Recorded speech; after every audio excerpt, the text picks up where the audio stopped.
Hi friends, കുറച്ച് വർഷങ്ങൾക്ക് മുമ്പ് വരെ പ്രകൃതിയിൽ നിന്ന് ലഭ്യമായിരുന്ന ഈർക്കിൽ ഉപയോഗിച്ചുള്ള ചൂലുകളായിരുന്നു. അത് കുനിഞ്ഞു നിന്ന് മാത്രമേ നമുക്ക് തൂക്കാൻ പറ്റുള്ളായിരുന്നു. ഭാര്യയ്ക്ക് നടുവേദന വന്നപ്പോൾ ഏതോ ഒരു വിദ്വാൻ കണ്ടെത്തിയതാണെന്ന് തോന്നുന്നു നിന്ന് തൂക്കുന്ന ചൂല്. ഈർക്കിൽ ചൂല് ഉപയോഗിക്കുന്നത്ര വൃത്തി വരുന്നില്ലെങ്കിലും കുനിയാൻ മടിയുള്ള നമ്മൾ മലയാളികൾ പ്ലാസ്റ്റിക് ചൂലിന് നല്ല വരവേൽപ്പാണ് നൽകിയിരിക്കുന്നത്. പക്ഷേ ഈ ചൂലിന് മറ്റു ചൂലിനേക്കാൾ ആയുസ് കുറവാണ്. ദാ നോക്കൂ, ഇങ്ങനെയാണ് സംഭവിക്കുന്നത്.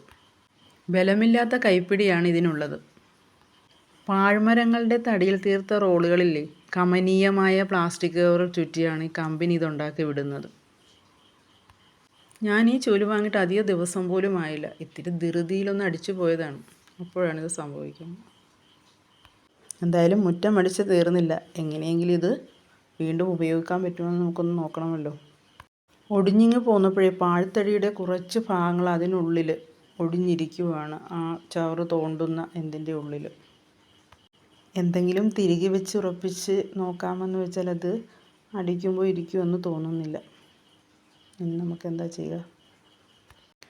കൈപ്പിടി ഒടിഞ്ഞിരിക്കുന്നത് കുത്തിക്കളഞ്ഞാൽ മാത്രമേ എന്തെങ്കിലും നമുക്ക് ചെയ്യാൻ പറ്റൂ. നമുക്കങ്ങനെ ചെയ്തു തുടങ്ങാം. ഇതാ ഇതിനുള്ളിലെ ഒടിഞ്ഞിരിക്കുന്ന ഭാഗം ഞാനൊരു ചവണയൊക്കെ ഉപയോഗിച്ചും ഒരു ചെറിയ കത്തിയൊക്കെ ഉപയോഗിച്ച് നീക്കം ചെയ്തുകൊണ്ടിരിക്കുകയാണ്. കുറച്ച് ക്ഷമ വേണം കേട്ടോ. നമ്മുടെ ഫ്രീ സമയത്ത്, നമുക്ക് ഫ്രീ ആയിട്ടുള്ള സമയത്ത് ചെയ്താൽ മതി. അത് കുത്തി കുത്തി കുറച്ച് സമയം എടുക്കും. കുറേശ്ശായിട്ട് അത് അടർന്നു പോരുകയും ചെയ്യും. ഭയങ്കര ബലമുള്ള ടൈപ്പ് അല്ലാത്തത് കൊണ്ട് ഇങ്ങനെ ചെറുതായിട്ട് പൊടി പോലെ തന്നെ അത് അടർന്നിങ്ങി പോരും.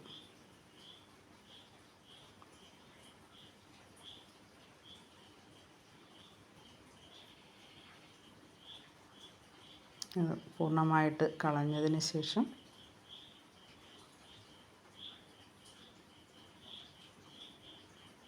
നമുക്ക് 3/4 ഇഞ്ചിൻ്റെ ഒരു PVC പൈപ്പ് എടുത്ത് അതൊരു 10 സെൻറ്റിമീറ്ററോളം മുറിച്ചെടുക്കാം. വീട് നിർമ്മാണത്തിനായി വാങ്ങിയതിൻ്റെ ബാലൻസ് കഷ്ണങ്ങൾ എനിക്ക് ഇവിടെ ഉണ്ടായിരുന്നതാണ് കേട്ടോ ഇത്. ഇതുപോലത്തെ ഒരു കത്തി ഉപയോഗിച്ചാൽ വേഗത്തിൽ നമുക്കത് റെഡിയാക്കി എടുക്കാം. ഇച്ചിരി ക്ഷമയോടെ സാവകാശം മുറിച്ചെടുക്കണം. മുറിച്ചെടുത്തിട്ടുണ്ട് കേട്ടോ. PVC പൈപ്പ് നീളത്തിൽ ഒരെണ്ണം കിട്ടുവാണെങ്കിൽ ഇതുപോലെ മുറിച്ച് മാറ്റേണ്ടി വരില്ല കേട്ടോ. എൻ്റെ കൈവശം അതില്ല. ഇത് ഉദ്ദേശം 10 സെൻറ്റിമീറ്റർ നീളത്തിൽ മുറിച്ചെടുത്തൊരു പീസാണ് കേട്ടോ. ഇനി നമുക്കിത് ആ ചൂലിലേക്കൊന്ന് വെച്ച് നോക്കാം. രണ്ടിൻ്റെയും വണ്ണം ഒരുപോലെ ആയതുകൊണ്ട് നമുക്ക് PVC പൈപ്പ് ഒന്ന് ചൂടാക്കി കൊടുക്കാം.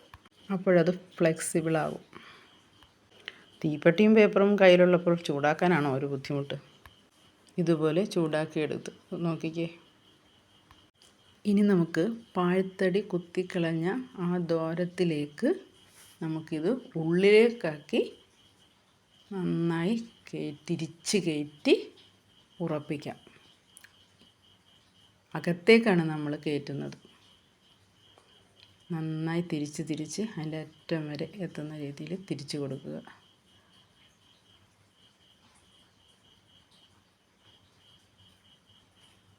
ഇനി അതിലേക്ക് കൈപ്പിടി ഫിറ്റ് ചെയ്യാനുള്ള കാര്യങ്ങൾ നോക്കാം. അതിൻ്റെയും രണ്ടിൻ്റെയും വണ്ണം ഒരുപോലെയാണ്. അപ്പോൾ നമുക്ക് PVC പൈപ്പ് ഇപ്പുറത്തെ വശവും നമുക്കൊന്ന് ചൂടാക്കി കൊടുക്കണം.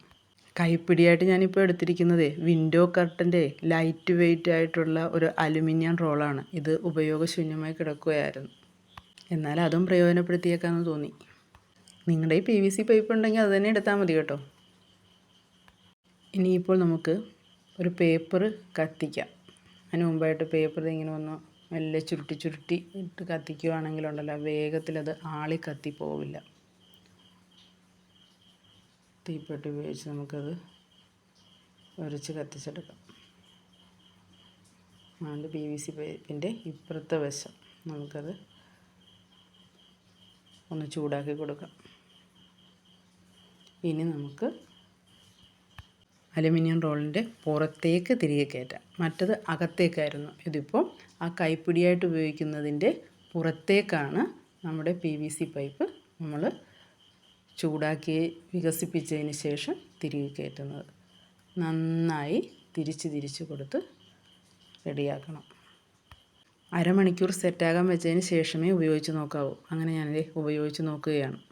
ഇതിൻ്റെ പല്ലൊടിഞ്ഞു പോകാതിരുന്നാൽ ദീർഘകാലം നമുക്ക് ഈ ചൂല് ഉപയോഗിക്കാം. വീഡിയോ ഇഷ്ടമായാൽ സബ്സ്ക്രൈബ് ചെയ്യാൻ മറക്കല്ലേ. അടുത്ത വീഡിയോയിൽ കാണാം. Bye bye.